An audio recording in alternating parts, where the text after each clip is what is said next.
America అనేది మొదటి నుంచి కూడా immigration based economy. America immigrations విషయంలో చాలా వరకు లిబరల్గానే ఉండేది. రీసెంట్గా H1B వీసాస్ విషయంలో అమెరికా చాలా స్ట్రిక్ట్గా వ్యవహరిస్తుందన్నమాట. మనందరికి తెలుసు, ఎవరైతే అమెరికాలో పనిచేద్దాం అనుకుంటారో వాళ్ళకి అప్లై చేసుకునే వీసాలు జనరల్గా H1B వీసాస్ అనమాట. ఈ మధ్య కొత్తగా మేక్ అమెరికా గ్రేట్ అగైన్ లేదా ప్రొటెక్షనిజం ఇవన్నీ అమెరికాలో చాలా పెరిగిపోతున్నాయి. అంటే అక్కడ ఉద్యోగాలు అక్కడ వాళ్ళకి ఇవ్వాలి, అక్కడ బిజినెస్లు అక్కడ వాళ్ళే చేయాలి, ఇలాంటి రూల్స్ చాలా పెరిగిపోతున్నాయి అనమాట. ముఖ్యంగా అమెరికాలో ఎవరైతే లో స్కిల్డ్ వర్కర్స్ ఉంటారో వాళ్ళు అమెరికాకి బయట దేశాల నుంచి ఎంటర్ కాకుండా అమెరికన్స్కే ఉద్యోగాలు ఇవ్వాలని చెప్పి ఒక ఆలోచన అమెరికాలో మొదలైందనమాట. ఈ H1B వీసా పాలసీ అనేది ఏవైతే అమెరికన్ కంపెనీస్ ఉంటాయో చాలా ఎక్స్ప్లాయిట్ చేస్తున్నాయి ఈ పాలసీని. ఎందుకంటే అమెరికా వాళ్ళకి అంటే అమెరికన్ సిటిజన్స్కి ఉద్యోగాలు ఇవ్వకుండా బయట దేశాల నుంచి తక్కువ జీతాలు ఇచ్చి తెప్పించుకుంటున్నారు. కాబట్టి ఈ పాలసీస్ వల్ల అమెరికన్స్కి జాబ్ రావట్లేదు, బయట వాళ్ళందరికీ వచ్చేస్తున్నాయని చెప్పి డొనాల్డ్ ట్రంప్ ప్రభుత్వం నమ్ముతుందన్నమాట.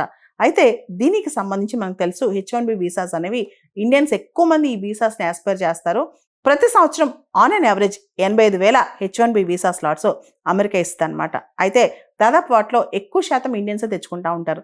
లాస్ట్ ఇయర్ గత సంవత్సరం కనుక మనం చూస్తే అమెరికా రిలీజ్ చేసిన H1B వీసాస్లో 57% భారతీయులే తెచ్చుకున్నారనమాట. అయితే ఇప్పుడు కొత్త పాలసీ రాబోతుంది H1B వీసా సంబంధించి. ఇప్పటి వరకు కూడా ఎవరికి వీసా ఇవ్వాలి, ఎవరికి వద్దు అనే దాని మీద లాటరీ సిస్టమ్ ఉండేది. అంటే ప్రాపర్గా వెరిఫై చేసిన తర్వాత చాలా మంది అప్లై చేస్తారు కాబట్టి లాటరీలో తీసేవాళ్ళనమాట. దీనివల్ల క్వాలిటీ మిస్ అవుతుందని, ఎవరు పడితే వాళ్ళు అమెరికాకు వచ్చేస్తున్నారని, చాలా తక్కువ స్కిల్ ఉన్న వాళ్ళు కూడా అమెరికాకు వచ్చేస్తున్నారని, అలా కాకుండా ఒక వెయిటేజ్ సిస్టమ్ తీసుకొచ్చారు. అంటే వాళ్ళ క్రెడెన్షియల్స్, వాళ్ళ స్కిల్స్ ఇవన్నీ చూసి ప్రాపర్ మెరిట్ ఉన్న వాళ్ళకి ఇస్తారనమాట. అంటే H1B వీసా విషయంలో అక్కడ డిపార్ట్మెంట్ ఆఫ్ హోమ్ల్యాండ్ సెక్యూరిటీ వాళ్ళు కొత్త పాలసీ తీసుకొచ్చారనమాట. దానిలో ఇక లాటరీస్ తీసే పని లేదు H1B వీసాకి సంబంధించి. ఫిబ్రవరి 27, 2026 నుంచి ఈ కొత్త పాలసీ అమల్లోకి రాబోతుందంట.